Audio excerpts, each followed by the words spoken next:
आर्य वीर दल के आज के सम्मेलन में विश्व के अंदर भारत के योग की परंपरा को सहज और सरल भाषा में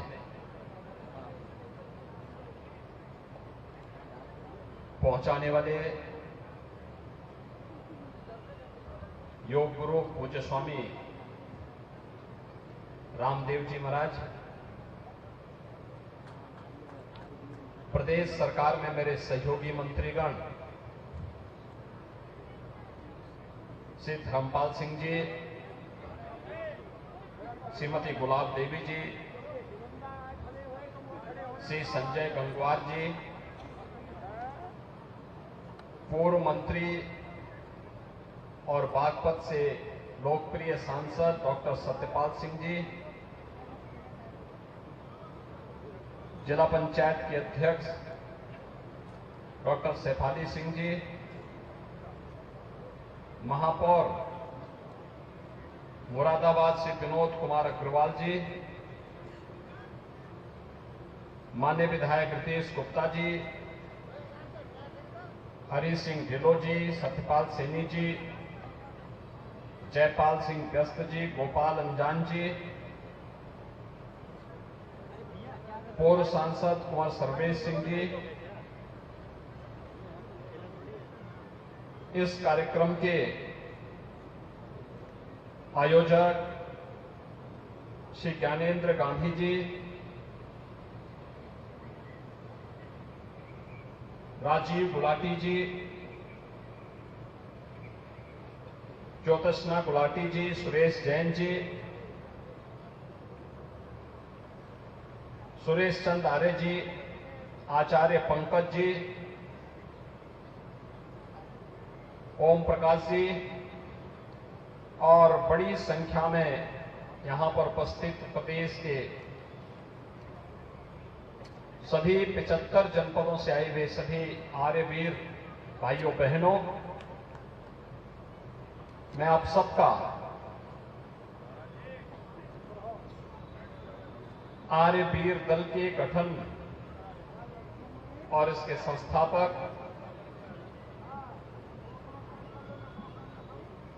स्वामी नारायण स्वामी जी के इस पावन कर्मभूमि पर आप सबका मैं हृदय से अभिनंदन करता हूं।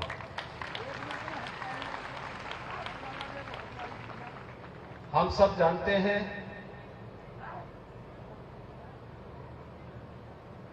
कि भारत के अंदर आजादी के आंदोलन को एक नई गति देने के लिए आर्य समाज की महत्वपूर्ण भूमिका को कोई नकार नहीं सकता।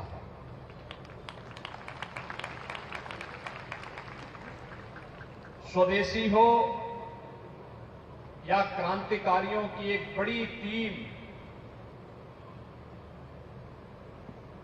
आजादी के आंदोलन के साथ नेतृत्व देने के लिए उस कालखंड में खड़ा करने में आर्य समाज ने बड़ी भूमिका का, सबसे बड़ी भूमिका का निर्वहन किया था।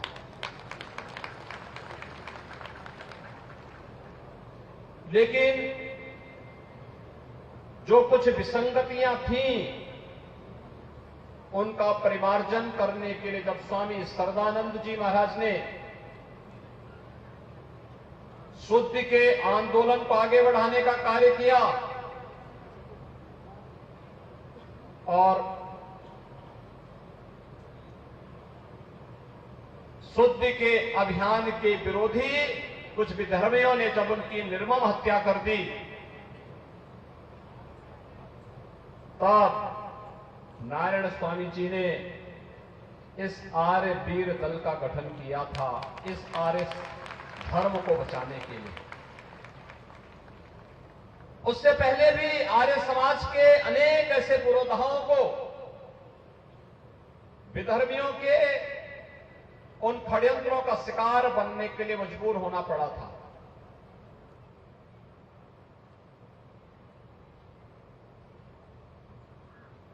स्वामी सरदानंद जी ने शुद्ध के जिस यज्ञ को आगे बढ़ाया था, शुद्ध का यह यज्ञ जब आजादी के आंदोलन के साथ जुड़ता है तो अनेक क्रांतिकारी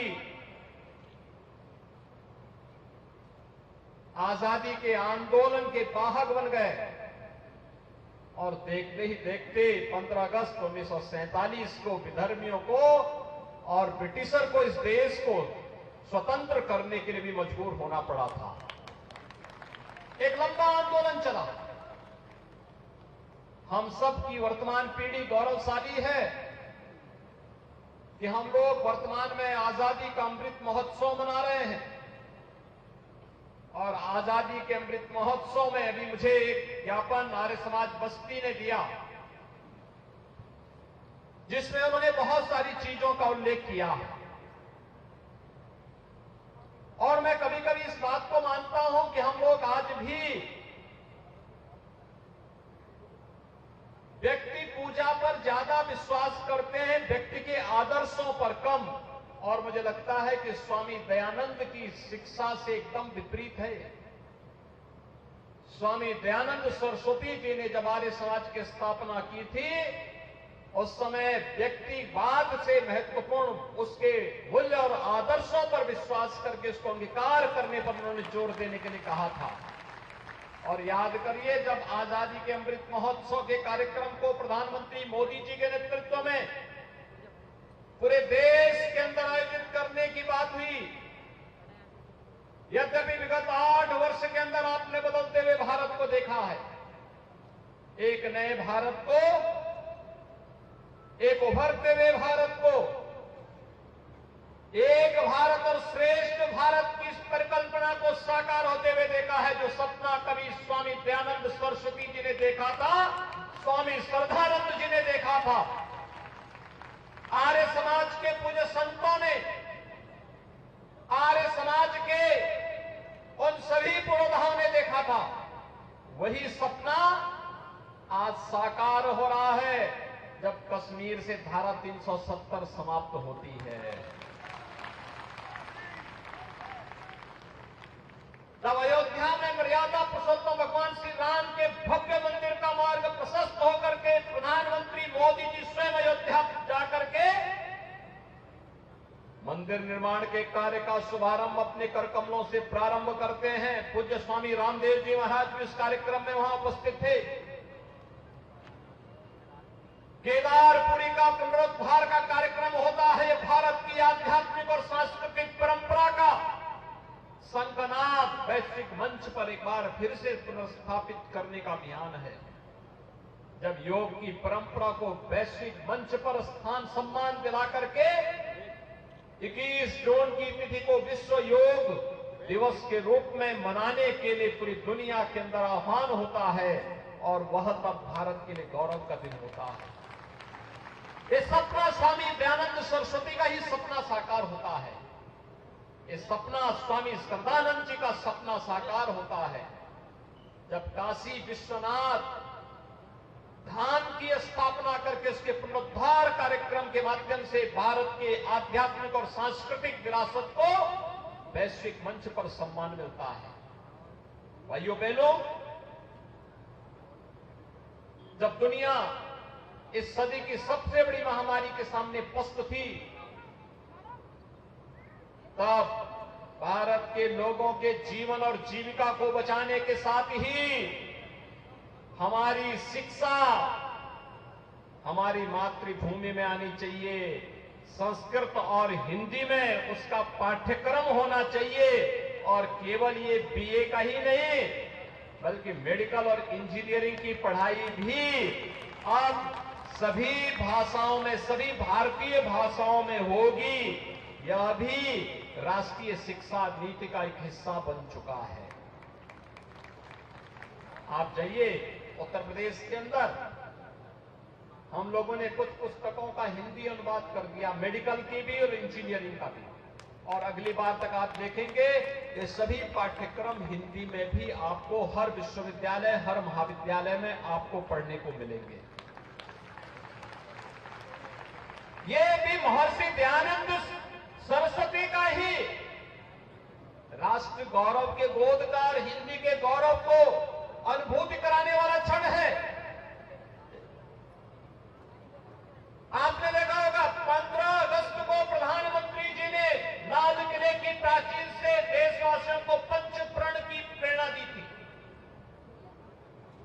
उस पंच प्रण में एक विरासत के सम्मान का भी है और महर्षि दयानंद सरस्वती की विरासत पर भी हर भारतवासी गौरव की अनुभूति करता है।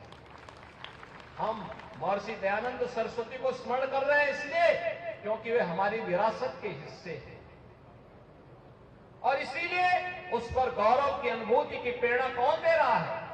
ये प्रधानमंत्री मोदी जी ही दे रहे हैं। उन्होंने कहा है गुलामी का कोई भी चिन्ह न रहे लेकिन विरासत पर गौरव की अनुभूति भी होनी चाहिए।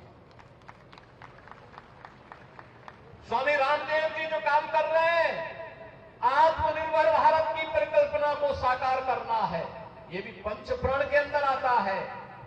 और स्वामी जी जब आयुर्वेद की दवाओं को और उत्पादों को भारतीय बाजार में प्रस्तुत करके विदेशी कंपनियों को चुनौती देते हैं तो यह भी आत्म गौरव की अनुभूति कराने वाला क्षण हम सबके सामने होता है। भाइयों बहनों, यही स्थिति आज यहां पर की जा रही है। आप सब देख रहे होंगे वर्तमान में हम लोग उत्तर प्रदेश के अंदर एक योजना चला रहे हैं, मुख्यमंत्री सामूहिक विवाह की योजना, बिना भेदभाव के। अगर शुद्धि का आंदोलन नहीं चला होता, विधवा विवाह, बाल विवाह को समाप्त करके और विधवा विवाह की अनुमति हिंदू समाज में नहीं होती, क्या इस प्रकार के आयोजन संभव हो पाते? आज हम लोग चला रहे हैं 2 लाख से अधिक सामूहिक विवाह के कार्यक्रम प्रदेश के अंदर संपन्न हो चुके हैं। 2 लाख जोड़ों का जन सहयोग से और सरकार के सहयोग से कृषि में स्वदेशी तकनीक उपयोग हो। और अब तो आपने देखा होगा प्रधानमंत्री मोदी जी ने प्राकृतिक खेती को, गौ आधारित खेती को पूरे देश के अंदर युद्ध स्तर पर आगे बढ़ाने के लिए भी एक नए कार्यक्रम की शुरुआत की है। यूनियन बजट का हिस्सा इसको बना दिया है। अकेले उत्तर प्रदेश के अंदर हम लोग 1,10,000 हेक्टेयर खेती में हम लोगों ने प्राकृतिक खेती प्रारंभ कर दी है। अगले 1 वर्ष के अंदर 1 लाख हेक्टेयर खेती को फिर से इसके साथ हम जोड़ने की कार्रवाई को आगे बढ़ा रहे हैं। यानी विषमुक्त खेती में विष से मुक्त खाद्यान्न तो पैदा होगा ही होगा, हमारी गौ माता की रक्षा भी उसी में छुपी हुई है, उसी में गौ माता की रक्षा भी होगी। अब गौ माता की जय बोलने से जय जयकार नहीं होने वाला है, उसके इस आस्था का सम्मान करने के लिए हमें उस प्रकार के कार्यक्रम के साथ जुड़ना ही होगा। और प्राकृतिक खेती उत्तम साधन है। पूरे देश के अंदर हर राज्य में एक नई प्रतिस्पर्धा प्रारंभ हुई है कि हमें प्राकृतिक खेती के साथ जुड़ना चाहिए। और आज जो कार्यक्रम भी तेजी के साथ आगे बढ़ा है और साथ साथ मैं आपको बता ही रहा था, आयुष पद्धति को देश के अंदर मिल रहा सम्मान पहली बार ये हुआ है। योग को, आयुर्वेद को, प्राकृतिक चिकित्सा को, यूनानी, सिद्धा, इन सभी परंपरागत चिकित्सा पद्धतियों को भारत के अंदर सम्मान मिला है। और इसके लिए आयुष मंत्रालय का गठन भी प्रधानमंत्री मोदी जी ने ही किया है। भाइयों बहनों, ये जो नया भारत है, ये नया भारत अपने ऋषि मुनियों की परंपरा पर गौरव की अनुभूति करता है।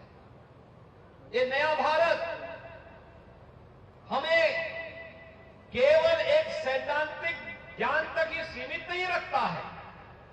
ये नया भारत तो हम सबको एक और माता भूमि पुत्रोहम पृथिव्या के इस पवित्र भाव के साथ हम सबको जोड़ता है, तो दूसरी तरफ इसको हम अपने व्यवहारिक जीवन में कैसे अंगीकार कर सकते हैं, इसकी भी एक नई प्रेरणा हमें प्रदान करता है। और आज हम सबको इस बारे में ध्यान रखना होगा कि हम सब जब संस्कारवान होंगे, अपनी मातृभूमि के प्रति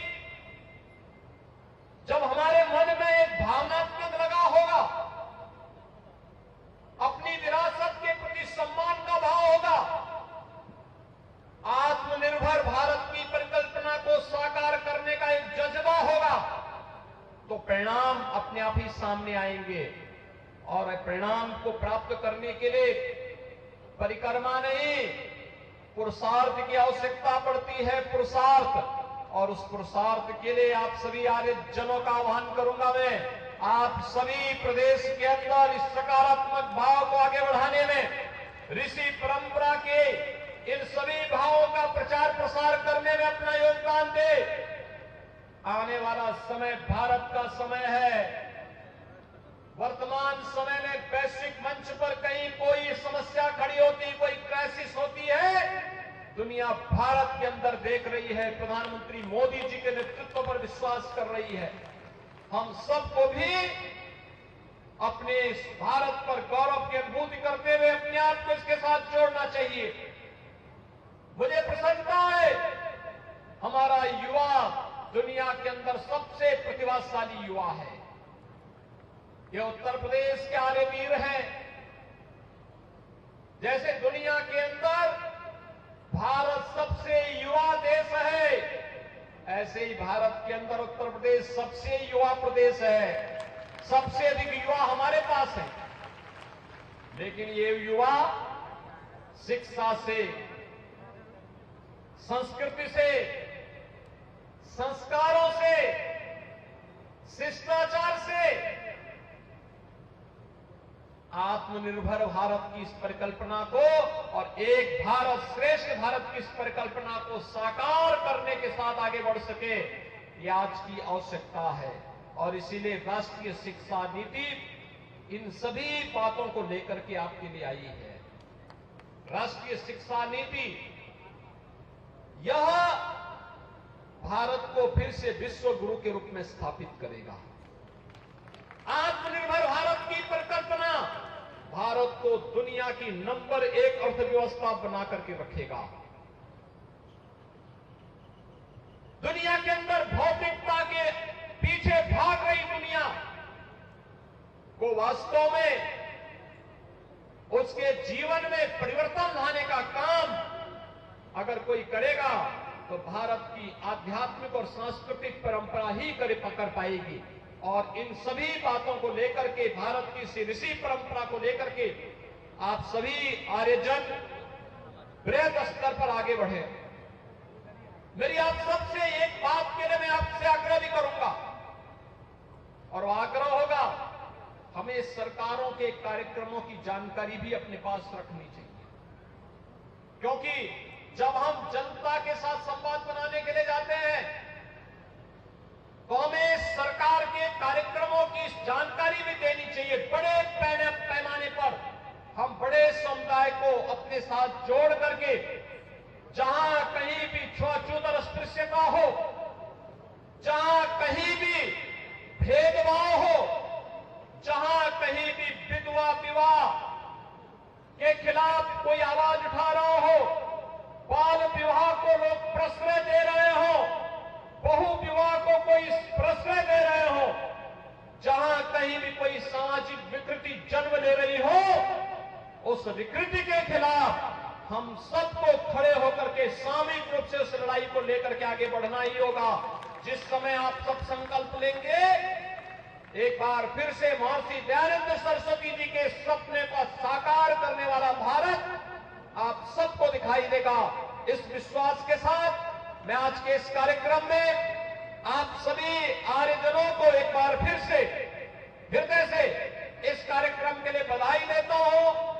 आप सबका अभिनंदन करता हूं, विश्वास करता हूं हम सब मिलकर के महर्षि दयानंद सरस्वती जी के, महर्षि सरदानंद सरस्वती जी के सपनों का भारत बनाने के लिए प्रधानमंत्री मोदी जी के नेतृत्व में कार्य करेंगे। इस प्रतिबद्धता के साथ आप सबके इस आयोजन के प्रति मैं अपनी शुभकामनाएं देता हूं।